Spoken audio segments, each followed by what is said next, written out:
ముఖ్యమంత్రిగా శ్రీ వైఎస్ జగన్మోహన్ రెడ్డి గారు ప్రమాణ స్వీకారం చేసిన మరుక్షణం సంక్షేమ పథకాలకు శ్రీకారం చుట్టిన విషయం మీ అందరికీ తెలుసు.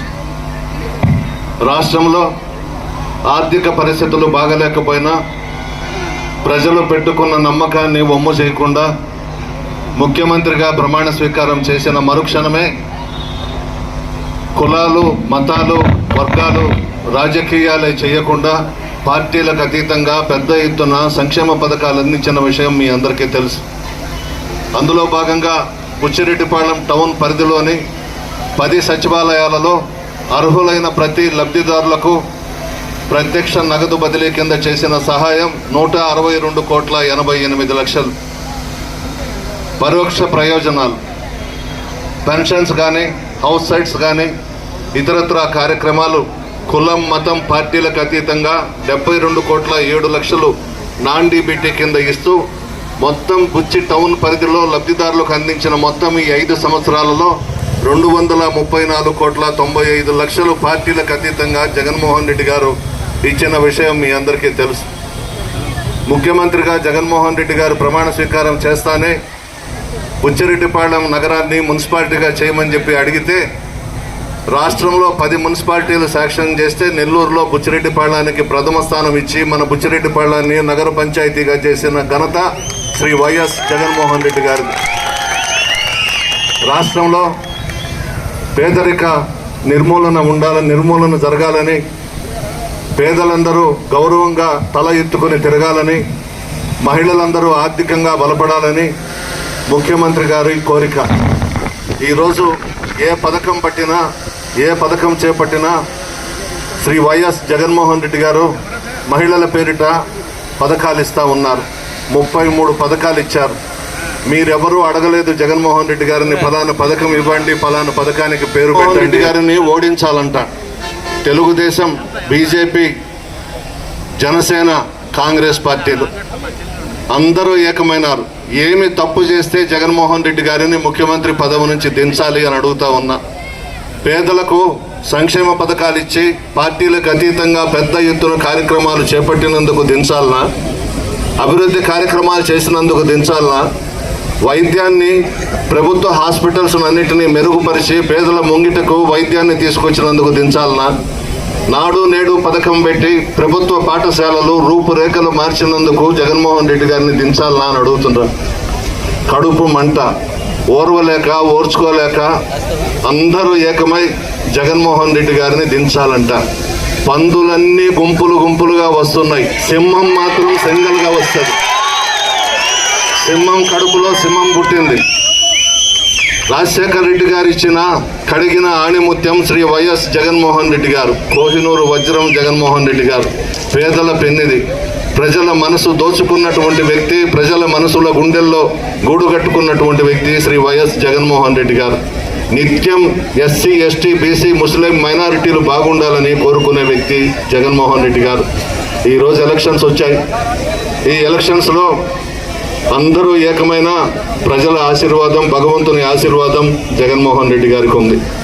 మన కోవూరు నియోజకవర్గం ఇప్పటి వరకు మా తండ్రి నల్లపురెడ్డి శ్రీనివాసరెడ్డి గారు, నేను 11 సార్లు పోటీ చేస్తే 9 సార్లు మేము గెలిచాం. ఈ ప్రజలు మమ్మల్ని గెలిపించారు. మీ మధ్య ఉన్నాం, మీ కష్ట సుఖాల్లో భాగస్వామ్యులైనాం.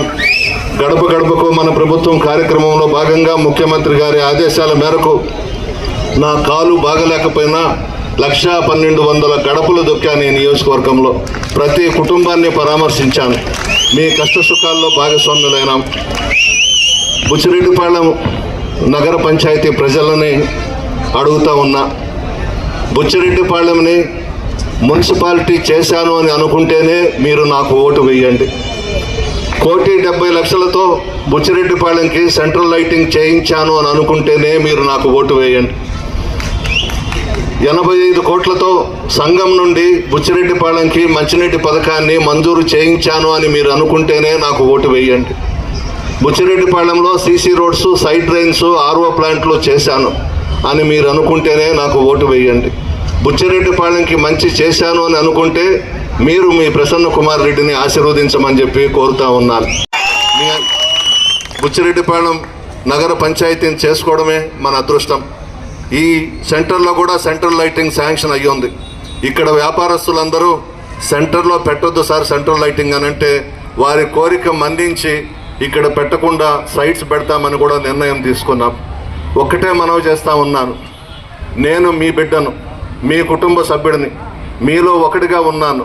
ఏదో ఎమ్మెల్యే అని చెప్పి పొగరుగా ప్రవర్తించలేదు, గర్వంగా ప్రవర్తించలేదు. మీ ప్రసన్న కుమార్ రెడ్డి మాదిరిగానే ఉన్నాను తప్ప ఏ రోజు పొగరుగా ప్రవర్తించలేదు. ఒక్కసారి ఆలోచించండి. ఈరోజు తెలుగుదేశం పార్టీని నమ్ముకొని ఈ 5 సంవత్సరాలు పోరాటాలు చేసి ప్రజల్లో ఉండి ప్రభుత్వం మీద వ్యతిరేకంగా పోరాటాలు చేసిన వాళ్ళందరినీ కూడా పక్కన పెట్టి ఒక నడమంత్రపు సిరి, ఒక రాజమాతను తీసుకొచ్చి తెలుగుదేశం పార్టీ తరఫున ఇక్కడ పోటీకి పెట్టారు. ఎవరా రాజమాత? వేమిరెడ్డి ప్రభాకర్ రెడ్డి గారి శ్రీమతి ప్రశాంత్ రెడ్డి. వేమిరెడ్డి ప్రభాకర్ రెడ్డి ఎవరు? మొన్నటి వరకు జగన్మోహన్ రెడ్డి గారి కాళ్ళ దగ్గర పడి 6 సంవత్సరాలు రాజ్యసభ పదవి తీసుకొని విదేశాలలో విలాసవంతమైన జీవితం గడుపుతూ పెద్ద పెద్ద కాంట్రాక్టులు చేసుకుంటూ జగన్మోహన్ రెడ్డి గారి బొమ్మని అడ్డం పెట్టుకుని కోట్లకు పడగలెత్తి ఆయన శ్రీమతి ప్రశాంతి రెడ్డిని తిరుమల తిరుపతి దేవస్థానంలో మెంబర్గా వేయించి ఢిల్లీలో 4 రాష్ట్రాలకు సంబంధించిన తిరుమల తిరుపతి దేవస్థానానికి చైర్మన్గా వేయించి అన్నీ అనుభవించి 2 విషయాలలో జగన్మోహన్ రెడ్డి గారిని వదిలి వెళ్ళిపోవడం జరిగింది. ఒకటి, నెల్లూరు టౌన్లో ఒక ముస్లిం మైనారిటీ సోదరుడికి ఎమ్మెల్యే అభ్యర్థిగా ప్రకటించారు జగన్మోహన్ రెడ్డి గారు. 2, కందుకూరులో బీసీ సామాజిక వర్గానికి సంబంధించి ఒక యాదవ కమ్యూనిటీకి సంబంధించి మదన్నని ప్రకటించారు. ఈయన ప్రభాకర్ రెడ్డి గారు రెడ్లను ప్రతిపాదించాడు. జగన్మోహన్ రెడ్డి గారు ఒప్పుకోలేదు. దాంతో పార్టీని వదిలి వెళ్ళిపోయినారు. బుచ్చిరెడ్డిపాళెంలో ఖాజానగరు, శాంతినగరు అన్ని ప్రాంతాలలో ముస్లిం మైనారిటీ సోదరులు ఉన్నారు. అందరికీ ఒకటే మనవి చేసుకుంటున్నా, మీ సత్తా ఏందో ఈ ఎలక్షన్స్లో చూపించండి. ఒక ముస్లిం మైనారిటీ సోదరుడికి, ఒక పేద కుటుంబానికి ఎమ్మెల్యే అభ్యర్థిగా నెల్లూరులో ప్రకటిస్తే అతను పార్టీ వదిలి వెళ్ళిపోయినాడు. కొంతమంది ముస్లిం మైనారిటీ సోదరులు ఆ పార్టీ వెనక తిరుగుతున్నారు. మన ముస్లిం మైనారిటీలకి అగౌరవపరిచి మనకు టికెట్ ఇచ్చాడని వెళ్ళిపోయిన ప్రభాకర్ రెడ్డికి, ప్రశాంత్ రెడ్డికి మీరు చేయడం కరెక్ట్ కాదు.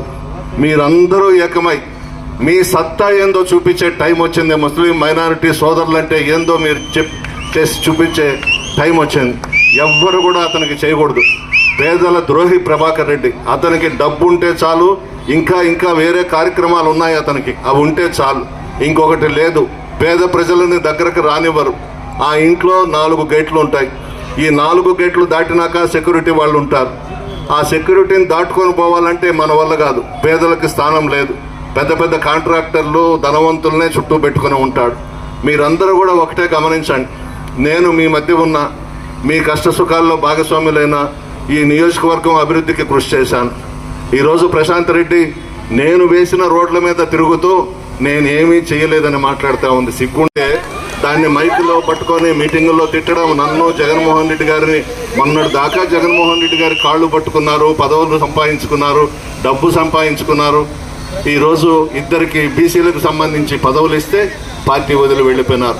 ఒక్కటే మనవి చేస్తూ ఉన్నా, పొరపాటుగా జరగరానిది ఏదైనా జరిగి మరలా చంద్రబాబుని కానీ ఆ కుర్చీలో కూర్చొని పెడితే సంక్షేమ పథకాలు ఆగిపోతాయి. వాలంటీర్స్ వ్యవస్థ రద్దు చేసేస్తాడు, సచివాలయ వ్యవస్థ రద్దు చేసేస్తాడు, పేదలు అన్యాయం అయిపోతారు. ఈరోజు జగన్మోహన్ రెడ్డి గారు మీ బిడ్డగా, మీకు అండగా అన్ని రంగాలలో ప్రాముఖ్యతనిస్తూ ఈ ప్రభుత్వాన్ని భారతదేశంలోనే ఆదర్శ రాష్ట్రంగా తీర్చిదిద్దుతున్నారు. పెన్షన్ల విషయం తీసుకోండి. వాలంటీర్స్ తీసుకెళ్ళి ముసలి వాళ్లకు, వితంతువులకు, యాక్సిడెంట్ అయిపోయి చనిపోయినారు. స్పాట్లో 2 చనిపోయినారు. ఎంత దుర్మార్గుడు అంటే చంద్రబాబు నాయుడు, వాలంటీర్స్ ఇస్తే తప్పేంది? పెన్షన్లు ముసలి వాళ్ళు ఉంటారు, వికలాంగులు ఉంటారు, వాళ్ళు బ్యాంకులకి ఆఫీసుల చుట్టూ తిరిగి పెన్షన్లు తీసుకోవాలంటే ఎంత కష్టం. చేయూత కూడా ఆపిచ్చేశాడు ఈరోజు ఎలక్షన్ కమిషన్కి లెటర్ ఇచ్చి. ఇవన్నీ మీ విజ్ఞతకే వదిలేస్తున్నా, మీ మనస్సాక్షికే వదిలేస్తున్నా. మీ ఆశీర్వాదం నాకు, విజయసాయి రెడ్డి గారికి ఉండాలి. ఒక్కొక్కరికి 2 ఓట్లు ఇస్తారు. 2 కూడా ఫ్యాన్ గుర్తు మీద వేసి మమ్మల్ని ఆశీర్వదించవలసిందిగా కోరుతూ సెలవు తీసుకుంటాం.